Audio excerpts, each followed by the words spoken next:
Hi everyone, today we're going to talk about multiplying polynomials.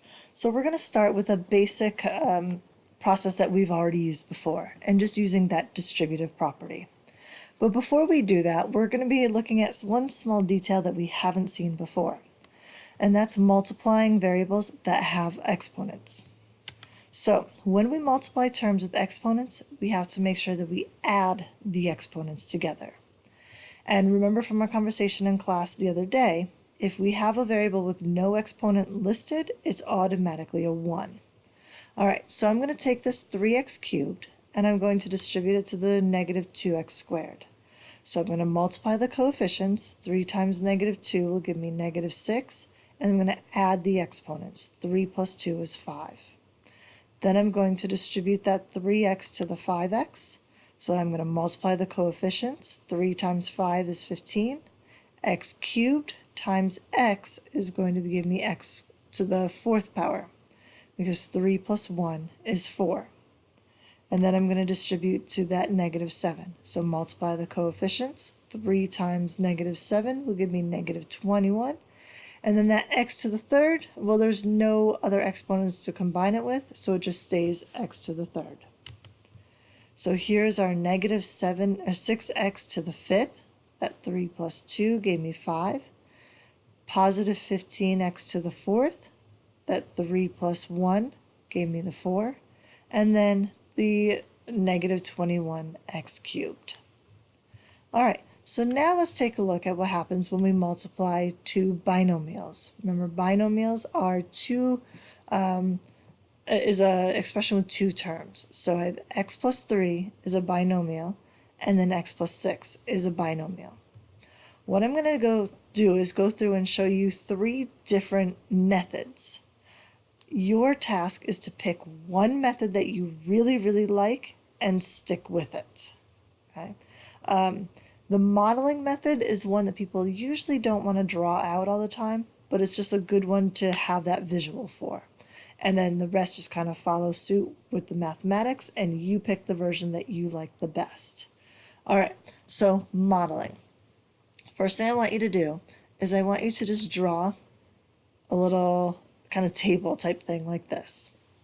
And with modeling, we're going to kind of set it up like a multiplication table. So if you remember back to elementary school having to use multiplication tables, that's really what this kind of is. Only instead of actual numbers, we're going to use pictures or shapes to represent. All right, so here's what we have to represent. A large square represents x squared. A rectangle is going to represent x, and a small square is going to represent 1. So the first thing we're going to do is we're going to represent these two binomials along the top and side of this bracket. So my x plus 3 is going to be represented like this. I have that blue rectangle to represent the x, and then the 3 just means I need to have 3 of those red squares. All right, now I'm going to represent my x plus 6 down the side. So the blue to represent the x, and then I'm going to have 6 red squares. All right, now we're multiplying. So think of a multiplication chart. If I were to do x times x, it's going to give me x squared. Now I've got 3 times x. That's going to give me 3 x's. Down here I've got 6 times x is going to give me 6x. Now I've got 6 times 3 is going to give me 18. All right, so now we can take what's inside. It's kind of an area, okay? When we multiply two things and we get all the stuff inside, it's an area. All right, we're going to kind of think about that when we get towards the end of these notes. All right, so I'm going to start with that purple, that x squared. Right. And then I've got 3 x's and 6 x's, and then I have 18 as my constant. So I have that x squared, a set of 3 x's, a set of 6 x's, and then those 18 red squares. Now we can combine those like terms right here in the middle, and we're left with x squared plus 9x plus 18. So this is using that modeling method. Again, a lot of times people don't want to have to draw this out every single time, but it is nice to just have that visual to see how it actually works. All right, so now let's go into our actual algebraic methods. So the next one is really it's using that distributing property again, but we're going to call this one double distribution. Because I'm going to take this whole expression here, and I'm going to distribute it to this x, and then I'm going to distribute it to the 6. So I'm going to take that x plus 3, and I'm going to give it to the x. And then I'm going to take that x plus 3 again, and I'm going to give it to the 6. So now we're going to have something that looks like this. Here's my x plus 3 that I gave to the x. So it's that x times x plus 3. And then here's my x plus 3 that I gave to the 6. So I took that x plus 3, gave it to the 6, so now I've got 6 times x plus 3. Remember, when we distribute, we're multiplying. All right, well now I still have these parentheses. I need to get rid of those. So now I can distribute some more. And take this x and distribute it to this x. Take this x, distribute it to the 3. Take my 6, distribute that to the x, and then take my 6 and distribute that to the 3. All right, so x times x is x squared. X times 3 is 3x. 6 times x is 6x. 6 times 3 is 18. So my x squared, my 3x, my 6x, and my 18. And then last we can combine those like terms that fall in the middle. You're going to notice this was the exact same problem as the one above, just showing it in a different method. And we got the exact same answer. All right, another method that we could use, and again we're using the exact same problem. This one's called the box method. I find this one to be the favorite among a lot of people because it's kind of like that Punnett square that you learn about in biology. And it seems people just find this to be a little bit easier. So this one, kind of like what we did with the modeling method, right? The box method is kind of a hybrid of the model method and the double distribution. Okay? So what we're going to do is we're going to set up the x plus 3 and the x plus 6 around the outside, the top and side. So I'm going to put my x plus 3 on top, my x plus 6 on the bottom, or on the side. So just like I did when I modeled it up here, I did my x plus 3 and my x plus 6. All right, so now, just like we did when we modeled, we're going to multiply, kind of like a multiplication chart.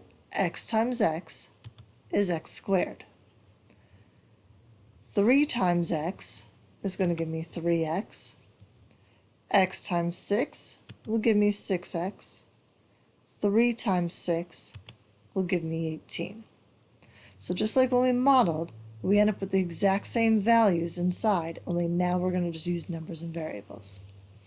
And one of the things that we're going to notice, and first I'm going to write it out. So I got my x squared, my 3x, my 6x, and my 18. So my x squared, my 3x, my 6x, and my 18. All right, now I can combine those like terms, these guys right here. And again, we get the exact same answer that we got with the first two methods. One of the little tricks that you'll find is that when we do that box method, these two terms right here will always be like terms. Those two will always end up being like terms. All right, let's go to the next page. Now this one is called the FOIL method. So a quick little warning, the FOIL method itself only works with two binomials. Now the general idea of foiling you can use with anything, but essentially we're going to take this first term, this x, and I'm going to distribute that to this x.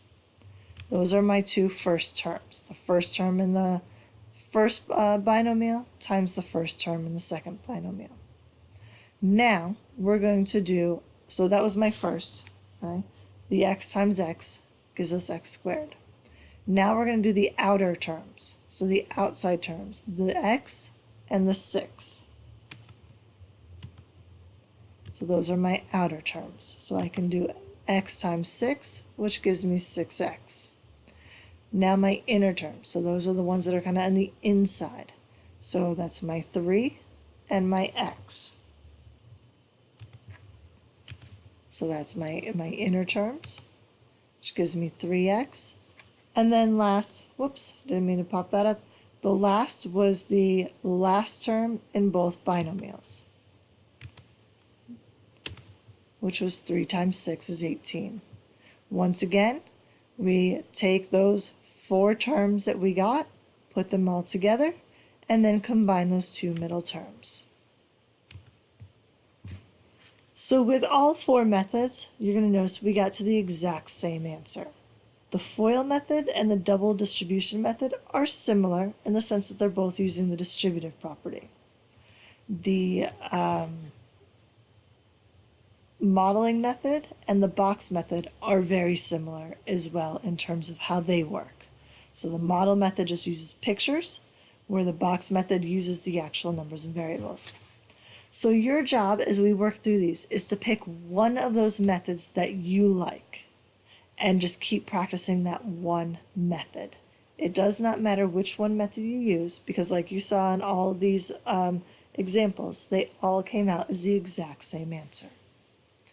All right, so you will have to try on your own for multiplying 2 binomials. All right, let's come down here and see how we can attack a problem where we have a binomial times a trinomial. So let's look at that double distribution method again. So same kind of thing. I can take this x plus 4 and I can distribute it to the x squared. I can take it and distribute it to the 2x.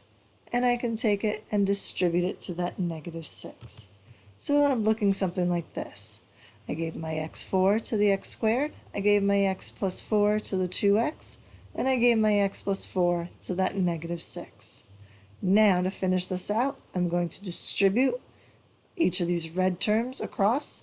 So x squared times x is going to give me x to the third. So remember, there's an exponent of 1, so 2 plus 1 is 3. X squared times 4 is 4x squared. 2x times x is 2x squared. 2x times 4 is 8x. Negative 6 times x is negative 6x. And negative 6 times 4 is negative 24. Okay, now, doing this, we're going to find that we have like terms. Again, I've got the 4x squared and the 2x squared. And then I got the 8x and the 6x. So I'm going to combine all my like terms. And we are now down to x cubed plus 6x squared plus 2x minus 24. The only time we change exponents is when we're multiplying. So when we're multiplying, we will add those exponents. When I'm just combining like terms, I do not touch those exponents at all. All right. Now, let's take that same problem and apply it to the box method. So I've got a binomial times a trinomial. So I'm going to set up my box so I've got 2 by 3. So since I made this my 2, I'm going to set up my x and my plus 4 on this side. And then my trinomial is going to go across the top. Now I can just multiply. So x squared and x gives me x cubed. 2x times x is 2x squared. Negative 6 times x is negative 6x. X squared times 4 is 4x squared. 2x plus 4 is 8x. Negative 6 plus 4, negative 24. All right, well, now we can line those all up. And remember, we always want to put our answers, I didn't mention this earlier, in order from greatest to least by the exponent. So the degree of each term should be in order from greatest to least. All right, so now we can look to see who can be combined. So just like the problem above, it is exact same numbers. We can combine our like terms. And we end up with the exact same answers we did up here. Okay? So 2 different methods, same answer. So it really does not matter which method you use. All right, we're going to take a look at one more problem together where we have to actually apply that multiplying to a problem. So we're going to multiply 4x plus 8 and 2x plus 3 to find the area. So remember, to find the area of a rectangle, we have to do length times width. So my length times width means I'm going to set it up as the 4x plus 8 times the 2x plus 3. Whatever method you use after this, you're going to end up with this same expansion and then combine those like terms to get to here. So I did not use a specific method on this one because I want you guys to be able to pick the method you prefer. All right, so you have a couple try on your owns that I want you to do. There's one try on your own here where you have to find the area of this rectangle. There's the try on your own at the top of this paper or page. And then there's the try on your owns here. Right, this concludes our video. Please make sure you have your try on your owns completed before next class. I'll see you then.